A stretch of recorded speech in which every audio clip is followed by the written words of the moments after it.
हर कोई जानता है कोहबर होता क्या है। ये मांगलिक रीति है, विवाह के समय में सब कोई करते हैं, लोग सब जानते हैं कोहबर, सब जानते हैं, लेकिन इसकी ये जरूरत क्या है। शादी में जब दो लड़का लड़की आपस में संबंध बनाता है या रहता है। एक प्रोग्राम होने जा रहा है पटना के नृत्य कला मंदिर में और उस कार्यक्रम का नाम है कोहबर। आप नाम पहले भी सुन चुके होंगे कोहबर, जो हमारे गांव में या फिर शहर में भी कह सकते हैं कि जब शादी होता था तो उस वक्त कोहबर का एक फंक्शन होता था लोगों के बीच, लेकिन आज कहीं ना कहीं लुप्त होते जा रहा है। तो इसी को लेकर एक कार्यक्रम किया जा रहा है पटना में। तो इनसे बात करते हैं कि क्या कुछ इस कोहबर का उद्देश्य क्या है, इस कार्यक्रम करने के पीछे। सर, जो ये कोहबर नाम दिए हैं, क्या लग रहा है, क्या उद्देश्य और क्या मैसेज आएगा समाज के बीच? बिल्कुल सही बात। आपका बहुत बहुत धन्यवाद कि आपने हमें मौका दिया इस विषय के ऊपर बताने के लिए। संक्षिप्त में आपको बता देते हैं, ये शब्द कोई परिचय का मोहताज नहीं है। हर कोई जानता है कोहबर होता क्या है और इसकी विधि क्या है। ये मांगलिक रीति है, विवाह के समय में सब कोई करते हैं। इसका रूप अलग अलग है, क्षेत्र के हिसाब से इसका रूप बदलता जाता है, लेकिन रीति वही रहती है। तो रीति जहाँ से शुरू हुई और जिस रूप में आज के डेट में है, लोग सब जानते हैं कोहबर, सब जानते हैं, लेकिन इसकी ये ज़रूरत क्या है, इसको क्यों किया जाता है। मूल रूप से अगर आप देखेंगे तो कोहबर में जो 4-5 चीज़ें होती है, जिसमें शंख होता है, सीप होता है, क्या बोलते हैं, कछुआ होता है, सांप होता है, बांस का बनता है, जो कलाकार बनाते हैं, उस सब का अपना एक मीनिंग है। मीनिंग इसलिए है कि जब शादी में जब दो लड़का लड़की आपस में संबंध बनाता है या रहता है कि आज से हम अपनी जीवन यात्रा शुरू कर रहे हैं, तो आपकी जीवन यात्रा कैसी होनी चाहिए, किस रूप में होना चाहिए। और जीवन यात्रा जो आप स्टार्ट करेंगे तो जीवन यात्रा में आपका सहयोगी लोग कैसा होगा, आपके दोनों के बीच में तारतम्य कैसा बनना चाहिए, इन सारी चीज़ों का उसमें एक सिंबॉलिक मीनिंग है कोहबर में। तो वो उस उद्देश्य से कोहबर रीति हमको लगता है कि कहीं ना कहीं इजाद हुआ होगा अपने समय में, जिसको हम लोग कैरी ऑन करते जा रहे हैं। तो जब हम कैरी ऑन किसी चीज़ को करते हैं तो समय के हिसाब से उसके ऊपर में छाप पड़ता है और उसकी जो मूल भावना है वो मूल भावना कहीं ना कहीं विलुप्त होती जाती है। तो मेरा उद्देश्य ये है, मेरा से कहने हम लोगों का उद्देश्य ये है कि हम ये जो कार्यक्रम करते हैं इसमें उसकी जो मूल भावना है उसको हम फिर से पुनर्जीवित करें। री अलाइव करना हमारा मूल भावना है। री अलाइव कैसे करेंगे? आज के डेट में शहर में रीतियां सब मनाई जाती हैं, लेकिन महत्व कोई नहीं समझता है उसका। महत्व कहाँ है इसका? देहात में, गांव में। किसके माध्यम से है? वहाँ की जो महिलाएं हैं, जो अनपढ़ है, अशिक्षित है, लेकिन कला के लिए कला में प्रशिक्षित हैं, दीक्षित हैं, लोग उनको कोई पहचानता नहीं, जानता नहीं। तो हमने ऐसे 50 महिलाओं को कहीं से इकट्ठा किया है, जिनको खोजा है, निकाला है और एक आइडिया ले आया है कि हमारे अपने समाज के सबकी अपनी प्रवृत्ति होती है, परंपरा होती है, हम क्यों नहीं ऐसे महिलाओं को लाएं, इकट्ठा करें और लोगों को दिखाएं कि कोहबर का ये रूप होता है और कला के रूप में हम इसको इस तरीके से लोगों को दिखा सकते हैं। आज के डेट में सर, डिजिटलाइजेशन के दुनिया में कहीं ना कहीं ये शब्द जो वर्ड है लुप्त होते जा रहा है। बिल्कुल बिल्कुल। आज की दुनिया जो है ये इन्फॉर्मेशन युग है और डिजिटल युग है। हमें इस बात की खुशी है कि अगर हम ये कर रहे हैं और आप हमारे से जुड़े हुए हैं तो हम आपको आमंत्रित करते हैं कि आप तीनों दिन वहाँ पर आएँ, अपने साथ और भी सारे मीडिया कर्मी को लाएं और तीनों दिन अलग अलग विषय पर जो कार्यक्रम होगा उसका कवरेज करें, लोगों को बताएं, नए पीढ़ी के लोगों को बताएं, ताकि नए पीढ़ी के बच्चे समझें कि हमारा जो सांस्कृतिक विरासत है वो इतना समृद्ध है और हम इस समृद्ध विरासत के स्वामी हैं।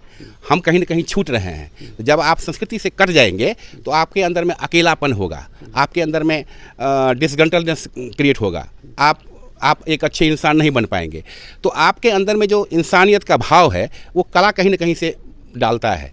तो उससे जब जुड़ते हैं ना तो आपको संतुष्टि होती है और आप अपने को एक स्थापित पुरुष के रूप में समाज में अच्छा संदेश देते हैं। तो कोहबर जो है, कोहबर का माध्यम का संदेश ये होगा कि नए जोड़ा आज के समय में देखते हो, नए जोड़ा शादी करते हैं, उनके बीच में अंडरस्टैंडिंग नहीं बन पाती है, बहुत सारा झंझट होता है, झगड़ा चलता है, सब चीज़ चलता है। जब आप देखते हैं कि एक वृत्ताकार में सांप, क्या नाम है, कछुआ, बांस सब जब रह सकता है, जब ये जो इकोलॉजी काम कर रही है, तो क्या हम शादी रूपी इंस्टीट्यूशन में ये इकोलॉजी को मेंटेन कर सकते हैं कि नहीं कर सकते? कर सकते हैं। ज़रूरत क्या है? हमारी ज़रूरत है आपस में कनेक्शन बना के रखने की, अंडरस्टैंडिंग बना के रखने की। तो जब एक अंडरस्टैंडिंग में रह सकता है, हम भी रह सकते हैं। तो उसके माध्यम से आप इसको ट्रांसमिट करते हैं, बताते हैं। कितने कलाकार इसमें भाग ले रहे हैं? अभी तक 52 महिला कलाकार हैं, जिसमें से 52 कलाकार हैं कुल, जिसमें से 3 पुरुष हैं, बाकी सारी महिलाएं हैं। सब मिथिला के हैं या फिर? सारी मिथिला के नहीं हैं, सबका रूट मिथिला साइड से है, बिहार से है। मिथिला तो बिहार का पार्ट है, बिहार से है, मिथिला का मेजॉरिटी उसमें से है। 3 पुरुष हैं और बाकी कोई बम्बई से आ रहे हैं, कोई दिल्ली से हैं, कोई काठमांडू से हैं, कोई बीरगंज से हैं, नेपाल से, बहुत सारे पार्ट से हैं। उद्घाटनकर्ता के रूप में हमारे पास में विमला दत्त जी हैं, विजय प्रकाश जी हैं जो एक्स IAS हैं और भी कई महत्वपूर्ण, पटना आर्ट कॉलेज के प्रिंसिपल हैं, पटना निफ्ट में जो national institute of fashion technology है वहाँ के प्रिंसिपल हैं, डायरेक्टर हैं, वो लोग सभी आ रहे हैं। उस कार्यक्रम में जाने के लिए निःशुल्क है या शुल्क लगेगा? सब निःशुल्क है, निःशुल्क है। कोई पैसा नहीं लगता है। आप भी आइए, कोई शुल्क नहीं लगेगा, नाश्ता करिएगा, कवरेज करिएगा, कलाकारों से मिलिएगा, उनकी भावनाएं समझिएगा, उसको प्रसारित कीजिएगा, आपके चैनल का विकास होगा। अच्छा, इसका लेखक भी कोई होंगे? कैसा ये यूनिक वर्ड जो है खोज कर लाए हैं, जो हमारे समाज का ही वर्ड है, जो लोग लुप्त होते जा रहा है, लोग भूलते जा रहे हैं, तो कहाँ से ये थीम कहाँ से आया आप लोग के पास? देखिए, ये कोहबर शब्द तो पता नहीं कहाँ से निकला, कैसे निकला, शब्द की उत्पत्ति के बारे में तो हम कुछ नहीं कह सकते हैं, लेकिन चूंकि ये सुनते आ रहे हैं इसलिए हमारे जहन में ये बसा हुआ है। कोहबर का मतलब लगता है कहीं ना कहीं से ये एकांत जगह, एक ऐसा जगह जहाँ एकांत है।